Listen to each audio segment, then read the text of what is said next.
Bismillahirrahmanirrahim. Assalamualaikum warahmatullahi wabarakatuh. Pertama sekali, puji syukur kita ucapkan kehadirat Allah Subhanahu wa Ta'ala yang telah memberikan kita nikmat, diantaranya nikmat Islam dan nikmat iman. Dan sholawat bertangkaikan salam tidak lupa kita kirimkan ke ruh Nabi besar Muhammad Sallallahu Alaihi Wasallam yang berlafazkan Allahumma sholli ala sayyidina Muhammad wa ala ali sayyidina Muhammad. Nah, teman-teman, langsung saja perkenalkan, nama saya Kusmiranda Gultom, prodi atau jurusan saya KPI, dianya Komunikasi Penyiaran Islam dari Fakultas Dakwah dan Ilmu Komunikasi. Nah, di sini saya dari kelompok 13 dan di sini saya akan membahas tentang al-uruf atau al-adah. Nah, dosen pengampu mata kuliah usul fikih ini adalah Bapak Zilfaroni SOC MA. Nah, langsung saja kita memasuki pembahasan al-uruf atau al-adah ini. Al-uruf ialah kebiasaan ini adalah kebiasaan masyarakat atau tradisi masyarakat yang sudah berulang-ulang terjadi dalam masyarakat itu. Nah, serta yang dikenal baik oleh masyarakat. Nah, di sini ada beberapa hal yang harus kita ketahui mengenai al-urf ini. Yang pertama, kebiasaan atau tradisi masyarakat. Nah, yang kedua, dianya dikenal sangat baik dalam masyarakat. Nah, yang ketiga, dan dianya ini diketahui oleh masyarakat karena seringnya dia berulang-ulang. Sebagai misalnya, kita bertemu berulang-ulang. Nah, akhirnya kita jadi bisa saling kenal, saling tahu nama. Kenapa di sini kita bisa jadi saling kenal dan saling tahu nama?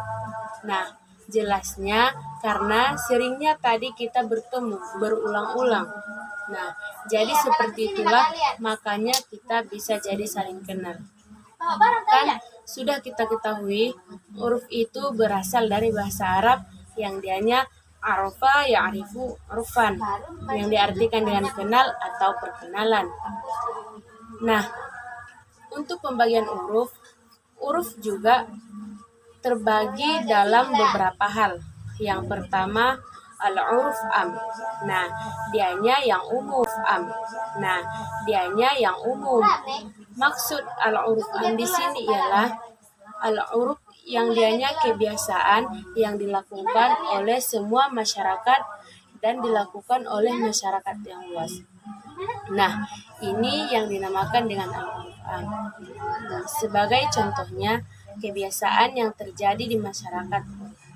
Misalnya, ada itu dalam sebuah masyarakat itu kebiasaan seperti contohnya di wilayah saya, ketika pesta itu atau walimatul urus itu yang dibiasakan namanya istilahnya dengan patwekon.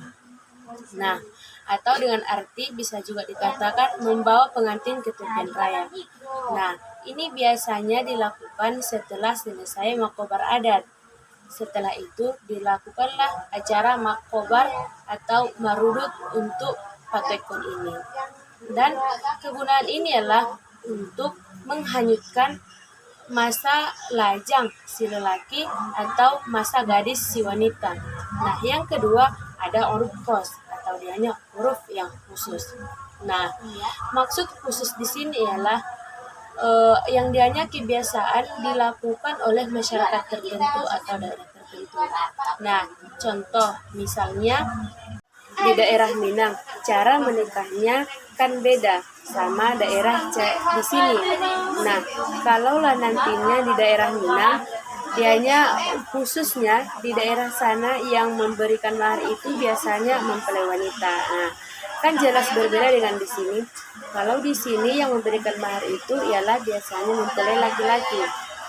Nah, dari ketentuan ini juga kita dapat mengambil dari pengambilan. Nah, seperti pemanggilan di daerah kita sama di daerah Minang juga berbeda. Di daerah tertentu atau di daerah Minang sana, Kalau dia mengatakan udah, itu artinya berarti abang. Nah, tapi kalau di daerah kita sini, kalau kita memanggil seseorang itu dengan udah, berarti itu diartikan dengan paman, atau dianya arti karena adik dari ayah kita. Nah, inilah yang dinamakan dengan huruf khos atau huruf yang khusus tertentu pada daerah-daerah tersebut. Nah, dan kedudukannya ini menetapkan hukum. Maksudnya dengan huruf ini kita bisa mengkaji kebiasaan masyarakat, apakah nanti kebiasaan masyarakat ini termasuk dalam huruf apa, apakah dia huruf am atau huruf khos. Nah, seperti itu. Nah, kita masih dalam pembagian huruf. Ada juga nanti dianya huruf qoli, ada huruf fi'li. Nah, kalau dia huruf qoli ini adalah huruf yang dianya dikatakan, dianya dikatakan ucapan-ucapan seseorang. Misalnya seperti yang tadi, kalau kita memanggil saudara laki-laki kita itu dengan panggilan abang. Nah, bisa juga kita panggilan abang itu kita panggilkan kepada suami kita. Nah, tetapi ada juga sebagian yang memanggil suami itu abang dan istri itu adek. Tapi maksud abang adek ini di sini bukan bersaudara ya, kawan-kawan, melainkan ini panggilan suami istri yang bermaksud karena dia lebih tua daripada si istri. Nah, yang kedua ada al-uruf fi'li. Nah, al-uruf fi'li ini dianya ialah yang dilakukan oleh masyarakat. Sebagai contoh, nah kita contohkan di tempat seseorang, nanti adanya dia yang memperbuat atau melakukan cara berpakaian yang berbeda. Ada yang bergamis, ada nanti wilayah ini yang memakai sarung, ada nanti wilayah ini yang memakai celana, dan lain-lain. Nah, inilah yang dinamakan dengan sebagai kebiasaan dengan yang dilakukan sebagai uruf fi'li. Yang penting sekarang ialah kebiasaan itu ada yang sahih, ada juga yang fasid. Nah, maksud di sini huruf sahih dianya yang bisa diterima oleh Islam, sedangkan huruf fasid dianya yang tidak bisa diterima oleh Islam. Nah, syarat yang diperoleh untuk huruf sahih itu bisa diterima oleh Islam, dianya dengan syarat yang pertama, kebiasaan atau tradisi masyarakat yang dikenal secara luas. Nah, itulah intinya. Tapi kalau hanya dalam keluarga atau kebiasaan rumah tangga saja, lalu mau dijadikan sebagai dasar hukum, itu tidak bisa. Karena dia dijadikan sebagai hukum ketika dia sudah diketahui atau dikenal oleh masyarakat. Yang kedua, tidak bertentangan dengan dalil syarat. Nah, yang ketiga, tidak menghalalkan sesuatu yang haram dan yang haram lalu dihalalkan. Nah, yang keempat, tidak membatalkan sesuatu yang wajib dan yang wajib dibatalkan. Nah, sebagai contohnya, ada masyarakat itu, ini sebagai contoh ya, mereka mengatakan tidak usah lagi sholat. Nah, sekarang kan sudah ada internet, sudah ada sosial media. Kita bisa bertanya apa-apa kepada sosial media itu, tidak penting kepada Allah. Nah, kalau siapa saja yang mengikuti tradisi seperti ini, inilah yang dinamakan dengan uruf fasid. Fasid dianya fasad. Inilah yang dinamakan dengan rusak itu. Nah, bertentangan ke fasid, sekarang kita lanjutkan ke huruf fasid. Sudah kita ketahui bahwa huruf fasid ini ialah yang tidak benar atau salah karena dia rusak, makanya dia tidak diterima oleh Islam. Karena salah satunya ialah kebiasaan yang tidak dikenal luas oleh masyarakat. Maksudnya, walaupun dia diterima oleh Islam, tapi kalau dianya hanya komunitas tertentu yang melakukannya, ini tidak bisa kita jadikan sebagai dalil untuk menjadi dalil hukum. Nah, yang kedua, karena bertentangan dengan dalil syarat. Nah, yang ketiga, karena menghalalkan yang diharamkan, dan yang keempat, karena membatalkan yang wajib.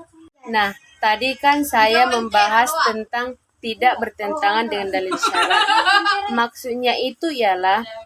Maksudnya itu bukan berarti kebiasaan yang tidak karena tidak punya dalil. Nah, maksudnya walaupun tidak ada dalilnya, tetapi dia sejalan dengan kehendak syara, kehendak dalil hukum yang lain sama.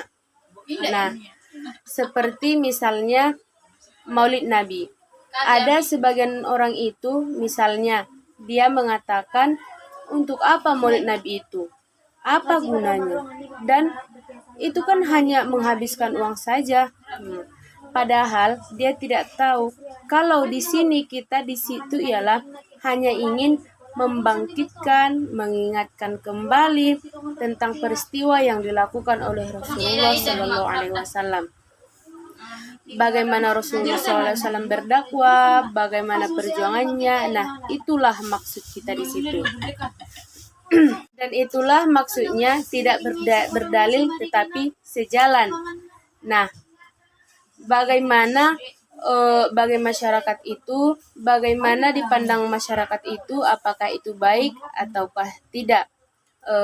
Apakah itu bisa diterima oleh Islam? Mungkin masyarakat itu akan menganggap kalau itu adalah al-'urf sahih, dianya kebiasaan yang dapat diterima oleh Islam. Seperti kaedah-kaedah yang bersangkutan dengan 'urf itu, al-'adatul muhakkamah, adat bisa jadi hukum. Dan ada juga dianya la yunqaru taghyirul ahkam bi taghyirul azminah wal amkinah. Ada juga dianya taghyirul fatwa wa ikhtilafuha bi taghyirul azminah wal amkinah wal ahwa wal awaid wan niyah. Yang dianya perbedaan fatwa dan perbedaan hukum bisa terjadi karena berbeda zaman, tempat, situasi, dan kondisi, atau nanti karena adat istiadat dan niat. Nah, sekarang kedudukan. Kedudukan 'uruf ini tergolong dengan salah satu sumber dari hukum usul fikih yang diambil dari kata al-'urf, yang mana manusia disuruh untuk mengerjakannya. Nah, mengerjakan kebiasaan-kebiasaan itu. Nah, dan oleh ulama usul fikih dipahami sebagai sesuatu yang baik dan telah menjadi kebiasaan masyarakat. Nah, dalam syariat Islam, dalil yang dijadikan dasar untuk menjadi 'urf atau kebiasaan dari sumber hukum ialah firman Allah. Wa'mur bil 'urfi wa a'rid 'anil jahilin.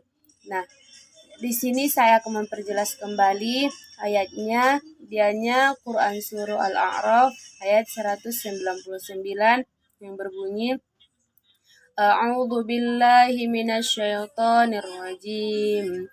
Bismillahirrahmanirrahim.